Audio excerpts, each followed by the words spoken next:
What's going on, everybody? Welcome to another Angle of Pursuit podcast, your fantasy football, sports betting, and DFS home here at FakePigskin.com. Hope you guys are all doing well. With me once again, it's the real Bobby Adcock. What's up, Bobby? What's up, Kyle? Back after last week again. I was 3-2 overall Okay. with back-to-back weeks, but I was 1-2 on here. Of course, another losing week, which I blame you for, of course. Yeah, no, it's very reasonable. Yeah. So, I feel like I'm at least kind of clawing and scratching my way back to 500. I think I'm like 18-21-1 or something like that. So I'm clawing and scratching my way back, but feeling good. We'll see how this week goes. But how about yourself? I'm doing good. Last week I was a little sick. This week I feel much, much better. Still not 100%, but definitely trending in the right direction, as are my picks. I went 2-1 here. I went 2-1 on the column, which is, 500 for the week is not exactly what you're looking for. But I do feel pretty good. I think we'll want to run through some of those. I also updated my college football picks: 33-20 on the season, 62%, 24 and what is that? 24-9 over my last 5 weeks.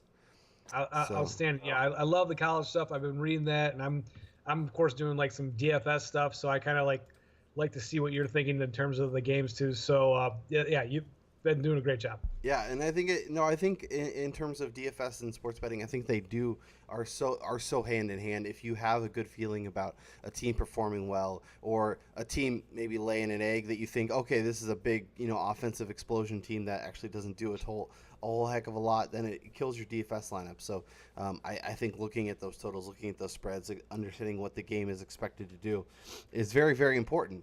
I want to recap some games.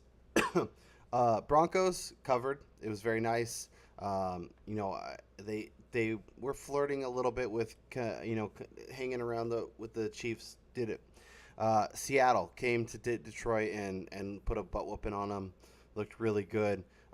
In the pod, I took the Jets plus 7.5. They never had a chance. That said, I did take the Bills plus 2 touchdowns, and it actually went to 14.5 on Monday night against the Patriots. And for about 55 of 60 minutes, everything was looking absolutely perfect. It was a slow Yeah. game. It was a field goal game. Plenty of opportunities for the Bills to hang around. And in the span of 2 plays where Derek Anderson throws a seemingly touchdown that clearly he didn't catch, and then they get one more play, and he throws another touchdown. This time it's going the opposite way, and the Patriots pick six it, and then the game's basically over at that point. So I go from Cover Town to the outhouse within about 30 seconds, and it was lovely, lovely. But you know what? I do, as much as it sucks to have the game in that way, at least I know I was on the right side. The Bills were the right side in that game, Yeah. and it looked good for the while. So I feel better about kind of where my picks are going. How about you? Yeah. No, and you were I had the Patriots, but yeah, you're definitely right. You're on the right side. I could get definitely if That you said, Bobby, you yes. get to cash your ticket, and I don't. So Yeah, but no, but like that's one of those things where, yeah, look, if you had the pass right there, you got lucky, mhm. and that's part of it. So, I'm not gonna give back the win, of course, but yeah, I think so yeah, I was perfectly fine with it, and I think that other thing we talked about, like that, was talking about the stat I was tracking last week where the Bills have had 3 offensive touchdown drives that have actually mattered, that don't exclude garbage time and everything, of over 50 yards. They've had 3 all year long. That still holds after that game. No. It's crazy. So, yeah, that's just something that's really insane. But no, I think the one that where I was kind of like I was kind of going all in on was, hey, the Raiders. This is going to be kind of like this Vegas pick where everyone's going to be on the Colts, and it's not going to work out. And it looked that way really for a lot of that game. hmm Into the third quarter, Raiders, it looked that way. Carr had, I think, 4 touchdowns he threw for. Everything was going in that direction, and then Luck just kind of slowly and steadily guided his team to victory, and ended up not only just winning but going away up by 14, put up 42 points, Yeah. and had a really strong fourth quarter. So they're kind of a very deceiving team that record-wise, we talked about that last week, at 3-5 now, where they're still in the hunt for the division. And I think, I think this is a really sneaky team and much more of a 500 team, or maybe even slightly above 500 team than their record reflects right now. Yeah, yeah, and they're getting healthier. They got Jack Doyle back, and he was a big part of. He caught I think 4 or 5 balls on that drive that put him up by a touchdown. Like I was telling you, they're a team that has back-to-back 200-yard rushing games since 1985, back-to-back 100-yard rushing performances since 2006, and Joseph Adai. So they're a team heading in the right direction. The defense is looking better. The offense is obviously still good, but now they have running game and they address the offensive line. Bobby, we were kind of going to talk about this, but we decided to flip on the record button and see how we go. We want to talk about trust teams, right? We want to see. Let's look at updating our list, and kind of see where we are, because I think you had some teams you pointed out that you wanted to kind of to message me about, but. I guess what teams are starting to pick your brain as maybe these teams are guys we need to trust. So circle of trust teams we talked about last week. We had 6 teams, 3 in each conference. I think that were pretty clearly we would consider to be obviously playoff teams, probably Super Bowl contenders, and so in none of them I don't think were necessarily a complete surprise. It probably took 6 or 7 weeks for it to take shape. Were to go, okay, yes, we can now say this team is who we thought they were, or this team kind of snuck up and definitely is in the conversation.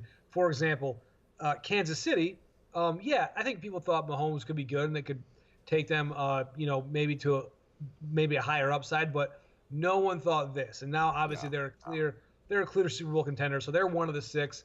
You got the Patriots, and then you have the Chargers, I think, at their 2-loss team, only 2 losses being to the Rams and the Chiefs, and the Chiefs in week 1, which we talked about. So, like, you look at them, you can make a strong case that they're the 5th best team in this league right now.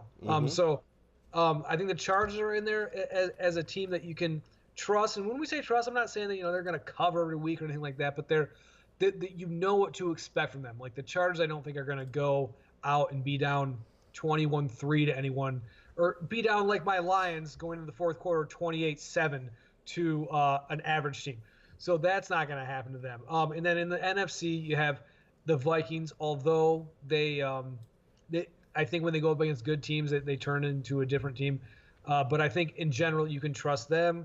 The Saints, obviously, they took care of business on Sunday night. And then obviously the Rams, the undefeated team left. So those 6 teams are inside our circle of trust. And then I wanted to ask you, from last week, Carolina, a very impressive win over Baltimore. And then you had Pittsburgh kind of starting to round out into midseason form, getting down a little bit early, starting slow, but then kind of taking that game over and kind of blowing out the Browns. So are these 2 teams that can enter the circle of trust?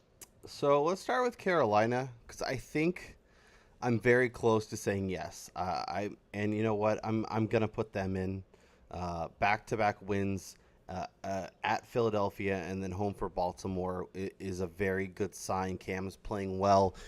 It's really interesting, and we'll talk, I'm sure, more on the DK podcast. But I loved Jameis Winston last week, and was very, very nervous about using Cam Newton. And I could not have been more wrong about those 2 guys. Jameis obviously derailed and has been replaced. Cam looked incredible against a defense that had not allowed production, run or pass. I mean, their defense had been incredible all season long. Right. So to put up 36 on Baltimore is very, very impressive. I want to put Carolina in.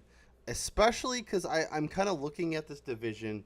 Tampa, it's not going to happen. Obviously, offensively, they're fun, but the defense just keeps losing pieces, and it was already a problem. And then Atlanta is the other team that's kind of just going in the wrong direction.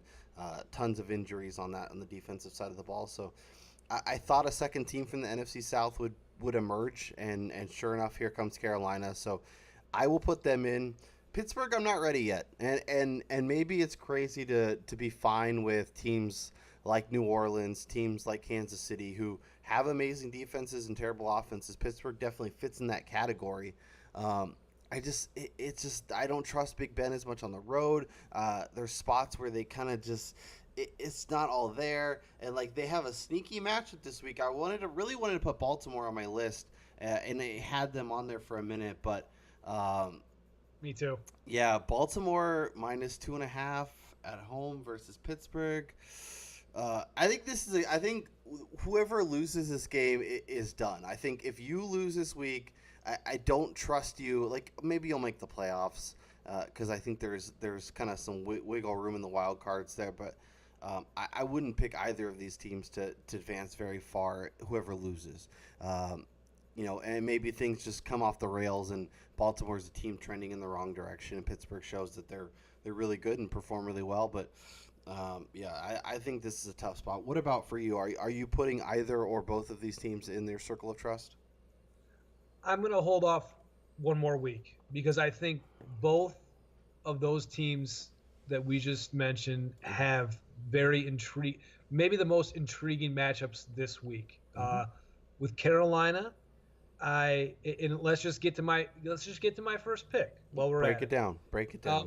With Carolina, I that was impressive last week, for sure. To not just not just win, but really blow out what we would both, and I think everyone considers a quality team in Baltimore, who was coming off a loss. So, that was a very impressive win. But this week I think I was loving Fitzmagic early on, and I was a big proponent of at least the Bucs having a little more upside as a team, and certainly as an offense. With Fitzpatrick, I didn't like the decision to go back to Jameis anyway. I just didn't. I don't think he is the answer as a quarterback. I think it's proving out that he's just not a franchise quarterback at this point. So I think week to week, I think their offense is matchup proof and can put up points on anybody. That over-under on that game this week against a good defense with Carolina is 55. And I think Carolina's a team that has kind of been riding high the last couple of weeks. Very good win last week. If you look at the week before, they needed a 17-0 comeback in the second half to beat Philly. I don't like seeing that. I don't like seeing teams constantly have to come back or being down by double digits. So it was a good win. Obviously, they were capable of doing it. Nice win, but I'm going to hold off on putting them in the circle of trust. I think they win this game this week, but. And if they do go on to win this game, they get in the circle of trust, because this is a game where I think if you're Carolina, and like you're talking about, this is a game where it's a game you should win. Yes, you've won 2 in a row. It's hard to win like 3 games in a row and week to week, but if you're a playoff team, if you're a team that is a serious contender, you should win at home against Tampa this week as a 6.5 point favorite. I think it's at right now. So I think they do win. If they do win, I'm going to give them. They're going to be inside the circle, but I'm going to hold off, and I am going to take Tampa plus the points this week. I still think they put up enough points to compete and be in this game, and my love for Fitzmagic will continue. Yeah, I think I looked at this game a lot this week because it really stood out as a game that I think it should be a fun one. I think the line just. I can't figure out which way I want to lean, because I want to say Carolina's really good, and I want to say Carolina at home should win this game, and they should cover. But in the Fitzmagic kind of excitement makes you think, oh, Tampa's defense is so bad and keeps getting injured. but a lot of bets on Carolina, but more money on Tampa. It's actually a 50-50 split, despite Carolina getting 57 to only 43% of the bets for Tampa. So you're on the smart side. And it could be silly. I mean, look, they could be Tampa could be down 21-0 in the second quarter in this game. Like it could, and I could be silly, but I mean that's why it's I think one of the more intriguing games on the board. And I'm just gonna sit back. I'm gonna take the points and see what happens. Yeah, I think if I'm on this game, I'm doing the exact same thing. Let's get into my first play of the week, and I want to see where your brain's at, and I think this is gonna help me because I'm trying to figure out what to do with this game, not only for gambling purposes, but for DraftKings, because the Washington Redskins it opened at -3. It's down to 1.5. I think I'm like Washington this week at home. They obviously added HaHa Clinton Dix, so help a little bit in their secondary. Obviously, Atlanta's really good offensively, but their defense is so bad. Now they're traveling on the road. Matt Ryan doesn't tend to play as well there. Now 51% of the bets are on Atlanta, but 63% of the money. So that's not usually the side I lay on, but Adrian Peterson's looked really good.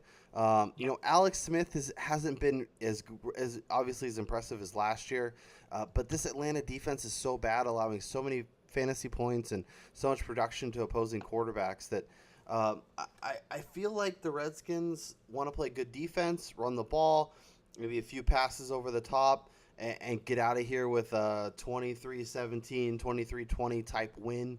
And I think they can do that. And I think Washington it asserts themselves as the team to beat in the NFC East. And if we're talking, in 4 or 6 weeks about a team that kind of didn't really expect, but here we are and looks really good, I think Washington could be that team.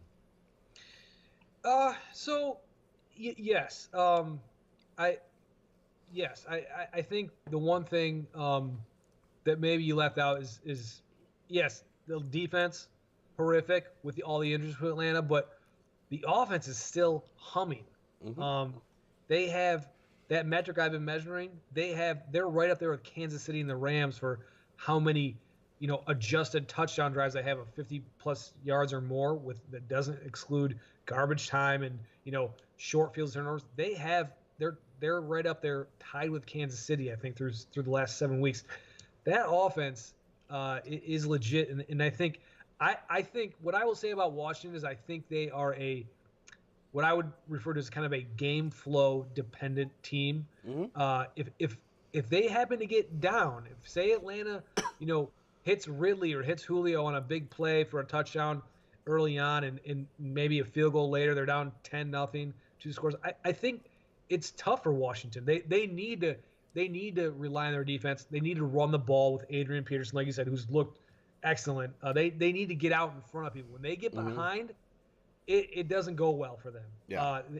So I think that's one of those teams. Like, yeah, I like them. I think I think they're solid like in all these different places, but their offense lacks an explosiveness where this is a game where they're kind of playing with fire a little bit. They need to get out in front of Atlanta. If they do that, for sure. Yeah, I think they do. But Atlanta to me is still just like they're dangerous offensively. So it's hard. The one thing I will say is the Falcons have played 2 road games this year. They played at Pittsburgh and scored 17 points. They played at Philadelphia and scored 12 points. Okay. So it will be curious. Obviously, one came in the very first week of the season. One came about 3 weeks ago. Obviously, coming off a bye helps, but I'm really curious to see how this offense travels this week. If they lay another stinker or sub 20-point game, I might be looking at the Falcons playing some road games at New Orleans. Obviously, it's indoors. It is a little different scenario, but at Cleveland, at Green Bay in the cold, at Carolina, those could be some spots where I say, hey, give me the home team against the Dirty Birds. Hit me with your second pick.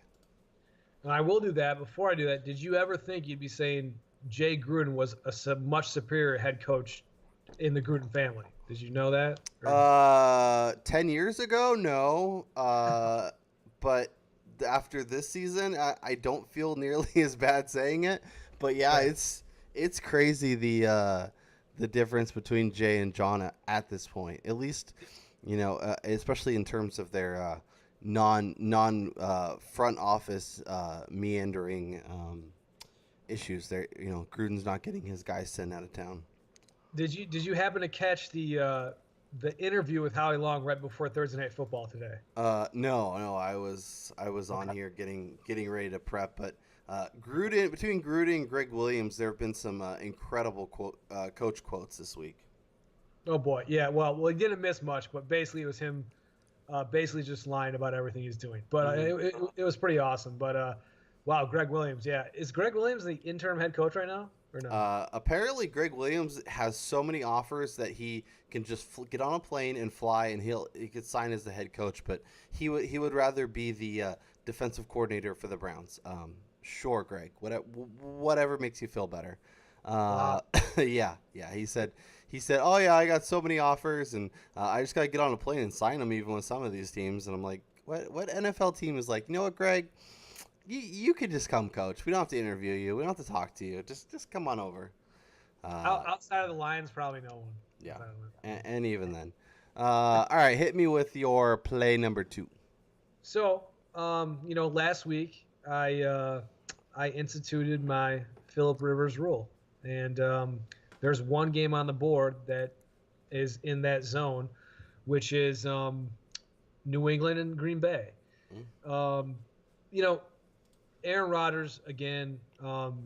I probably, sound and look really dumb because I've just been talking about. I don't think he's going to make it the season. I think this injury is just gonna eventually take him down. And you watch that game against the Rams last week, and even with the brace, and he's not like anywhere near 100%. He's still just better than everybody else, and Yeah. it's It it's was. I mean, the Brady quote was like, "Yeah, he would throw for like 4,000 yards a game, and all this stuff in this because they did like ESPN basically did a what if, what if Rodgers was on the Patriots and with Belichick, and what would his numbers look like? And even Brady's like, yeah, that guy's so much better than I am.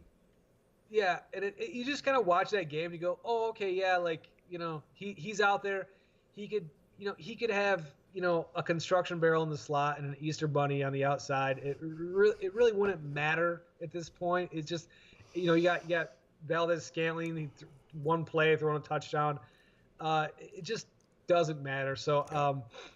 I I uh, I might look silly, but I still don't think Green Bay outside of him has a lot of talent on that roster. I don't think they're a playoff team, Mm-mm. and I think that New England's in my circle of trust. And so if they're giving any less than the number of kids that Phil Rivers has, which is 8, I by rule have to take them. So Yeah, I'm New England. I think it's 5.5 it's right now. 5 now. So yeah, and that's it could be crazy. Maybe Rodgers, but I almost think too. Another point is I think that was kind of their chance to kind of flip this season's whole kind of narrative on its head, and that Ty Montgomery play Mm-hmm. just kind of That wipe got him that out, shipped out of and that town. and that, and that just that that was their chance. And I think this is a game. I think this is a game right now where you're going to see they either win this game outright or get blown out. Yeah. I think they get blown out actually. So I'm doing Pats minus 5.5. Pats again. I know this might be the third week in a row, but it's working. So Yeah, no, I think if I'm on this game, I'm definitely taking New England. 57% of the bets, 62% of the money.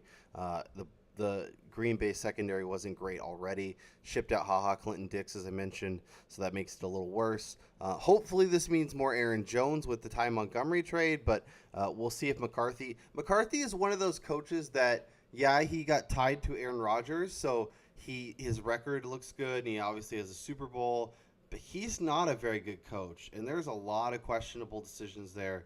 And Aaron Rodgers, if this game's somewhat close, I give him a shot to keep it inside the number. But I have a feeling this might get ugly, and we might be looking at like Deshaun Kaiser in the fourth quarter, like uh, Pat's up 2 or 3 touchdowns. Yeah, still gave it to Jamal Williams and got a touchdown last week. Yep. So it's just like, what are we doing here? Yep. But yeah, no, I agree. So let's move on. What's your next pick? My next pick is and I'm looking at the board this week, and we kind of mentioned this too. There's a lot of stud team versus stud teams, and a lot of craptastic versus really bad. And then there's kind of an elite team versus just a garbage feeder. So it's really an interesting week to pick some numbers. But I am taking the Denver Broncos at home -1 against the Houston Texans. And this play for me comes down to two things. I trust Philip Lindsay in the run game of Denver, and I don't really trust any AFC South team. And we kind of talked about what Indy's doing right now, and I think they have a very legitimate shot at winning this division. The one number that if we want to talk AFC South that was really interesting to me is the Dallas Tennessee game opened at 4, quickly went to 7. And now is back to 5.5. At 7, the Titans were getting too much, and I think that's why it got pummeled and back down. The Titans are getting 80% of the money and 50% of the bets, so that's a little thing to stow away. But I don't trust the AFC South kind of as a division. I think Denver is actually pretty good, and I know they traded Demaryius Thomas, but I think between Courtland Sutton and potentially Deshaun Hamilton, who's supposedly practicing a little bit, maybe come back, but Manny Sanders is there, Philip Lindsay, Courtland Sutton for Demaryius. I think in terms of average depth of target, Case Keenum, the Demaryius was the one he was he couldn't even get over 10 yards an attempt. So I like Denver. I think at home they play much better. I think Deshaun Watson played obviously amazing last week, but I think it's a little bit of a reality check this week, and I think Denver wins a close game at home. So maybe by a field goal or so. I actually agree with this. Woohoo! I do because and I think if there's one game on the board where people are really strongly leaning one way, it might be this one, and it might be for Houston because of the way Deshaun Watson looked last week and kind of seeing, okay, he's getting healthy, and this is what he's supposed to be, and this is what he was, when he was doing his damage last year, and people have that image in their head still about this. Hey, this is the upside of this offense, and with him, so this is kind of one of those games where I feel like there's going to be a lot of, and I don't know what the action's at. I haven't looked at that, but I feel like this is going to be one of the things. If you're a casino and you're taking bets, I feel like you're going to get a lot more Houston action than you're going to get down. Yeah, so let me break it down. Houston is getting 71% of the bets right now.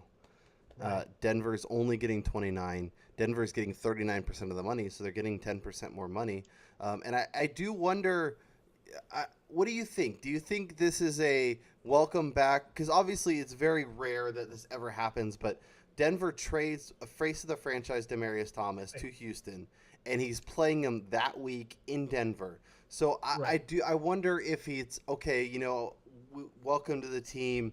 We'll get you involved any way we can. Or is it like, Demaryius, you're home. You're on the team now. We're going to pummel you with targets. And maybe he gets 10 or 15. Like if you had to take a guess, would you say like couple targets, or would you say like a big workload in like a revenge spot?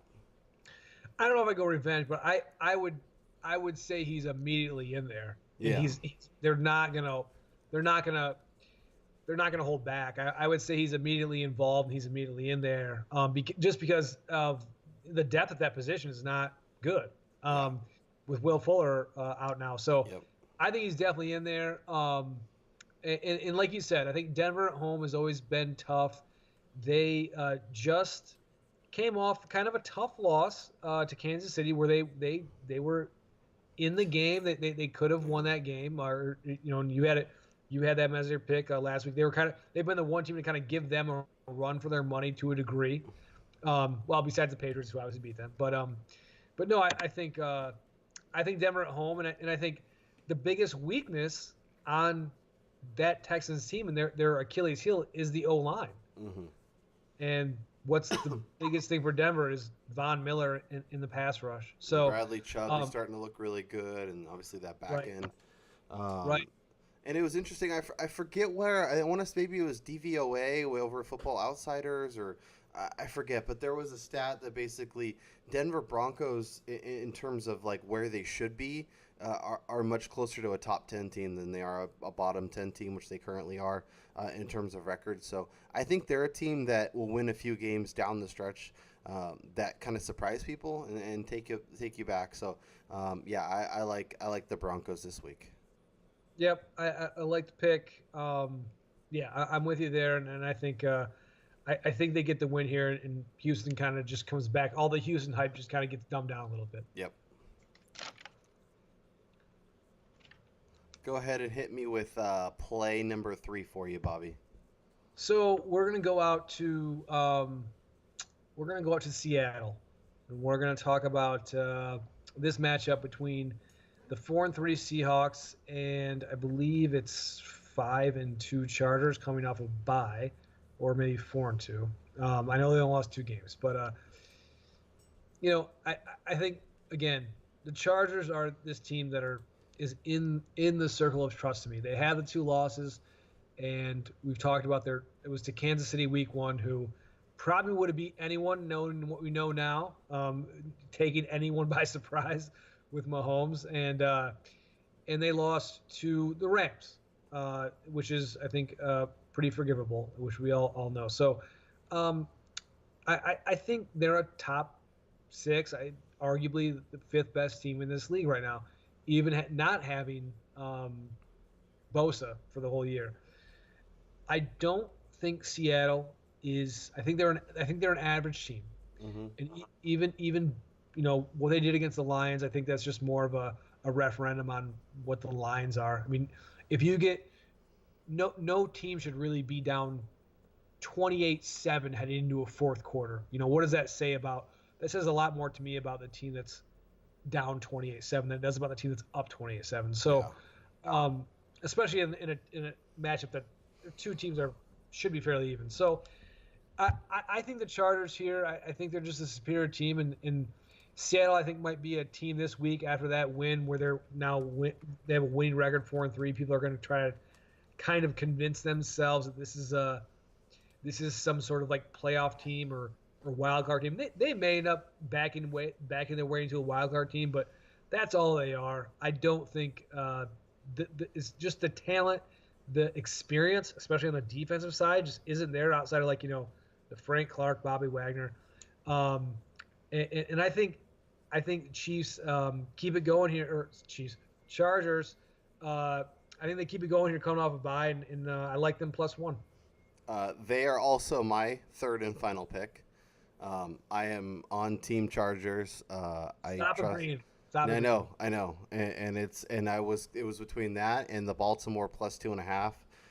So if you want an extra pick, I'll throw Baltimore +2.5. The one that I want to pick your brain about, and then we'll get out of here. The Bills are getting 10 points at home. We've talked about their struggles offensively. 3 total touchdowns when the game matters.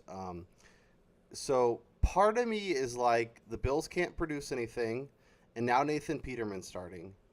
But do we trust Mitchell Trubisky? And they just did this last week, so maybe I'm over or underrating what the Bears can be. But double digits on the road with Mitchell Trubisky, and maybe that's the problem. Maybe multiple weeks in a row of trying to be road dominant, I guess. Or I guess last week they were at home, so they had they were 8.5 point dogs at home and won by 14. Now they're on the road and they have to cover double digits. Do we trust Chicago? Do we trust Mitchell Trubisky? And if you had to play this game, which side would you be on? Well, no, you don't trust any of it, really. Yeah. But there's to me, there's one side to play. You play one side or you don't play it at all, and that's The what it's what it Bills. is. Yeah. What? I, No, s- I said the Bills. So no, so no, so no. you're saying lay it or don't play it. Take the Yeah, Bears. no, you can't. Look, I mean, like this again. They've scored 3 touchdowns. I can't Uh, do this anymore. It's crazy. And look, I mean, like, hey, God bless Nathan Peterman. And if you wanna, I mean, at this point, it's just like I No, feel you're bad. right. You're right. The Bears. No, I took the Bills last week at home in Monday night. Didn't work. I also took the Bills the week before against the Colts, where they lost 37-5. Yeah, I think I just take the Bears and don't overthink it. Don't try and get cute, and just enjoy the ride. I mean, but I feel bad. Like I at this point for like Peterman, like outside of any of this stuff, like it's like, okay, now we're going back to you, and guess what? You get to go against the Well, Bears. Terrell Pryor's there now, so if things get really awkward, maybe Pryor can play some quarterback again. Well, Uh, yeah, I'll tell you what. I we'll talk about in DFS, but there might be a Peterman showing there. oh So, God. um, So come over and listen to us talk some DraftKings. We're gonna record that here in a little bit. Before we get out of here, my final three picks: Washington -1.5, Denver -1, and the L.A. Chargers +1. Bobby's three: Tampa Bay +6, New England -5, and those same Chargers +1. I also have a column tomorrow or today on Fake Pigskin on Friday. Me and Aaron make some picks as well. He's killing it, so check out his picks as well as my college picks. And we'll have DFS content. Obviously, Bobby's college football plays up there for DraftKings, so check that out. But until next week, for the real Bobby Adcock, I'm Kyle Robert, and we'll talk to you guys down the road. good luck, guys.